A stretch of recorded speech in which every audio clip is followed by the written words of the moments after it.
మృత్యువు ఏ రూపంలో వస్తుందో ఎవరు ఊహించలేరు. దైవ కృప ఉంటే ఆ మృత్యువు కూడా ఓడిపోక తప్పదు. సరిగ్గా ఇదే జరిగింది శ్రీశైలం ఘాట్ రోడ్లో. లోయలోకి దూసుకెళ్లాల్సిన బస్సు అద్భుతం జరిగినట్లుగా పిట్టగోడపై ఆగిపోయింది. ఏమాత్రం తేడా వచ్చినా 40 మంది భవానీ మాలధారుల ప్రాణాలు గాల్లో కలిసిపోయాయి. శ్రీశైలం ఘాట్ రోడ్లో దోర్నాల సమీపంలో సోమవారం ఉదయం 7 గంటలకు జరిగిన ఈ ఘటన చూస్తే నిజంగా వెన్నులో వణుకు పుడుతుంది. విశాఖపట్నం నుంచి భవానీ మాలదారులను ఎక్కించుకుని బయలుదేరిన ఒక టూరిస్టు బస్సు విజయవాడ కనకదుర్గమ్మ దర్శనం చేసుకుని శ్రీశైలం మల్లన్న సన్నిధికి బయలుదేరింది. అయితే దోర్నాల చెక్పోస్ట్ దాటిన కాసేపటికే బస్సు అదుపు తప్పింది.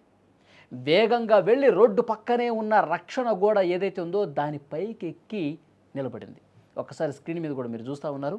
ఒక్కసారిగా ఆ రక్షణ గోడ ఏదైతే ఉందో దాని మీదకి ఇట్లా ఎక్కి ఆగిపోయింది. ఇంకా దొర్లుకుంటూ కిందకి వెళితే పెను ప్రమాదమే జరిగి ఉండేది. ఒకే ఒక్క అంగుళం ముందుకు వెళ్ళుంటే ఆ బస్సు నేరుగా 100 అడుగుల లోతైన లోయలోకి దూసుకెళ్ళేది. అది జరిగితే కనుక అంటే ఊహించడం కష్టం, అంతటి ఘోరం కళ్ళ ముందు జరిగి ఉండేది. కానీ ఆ రక్షణ గోడే రక్షకుడుగా మారింది.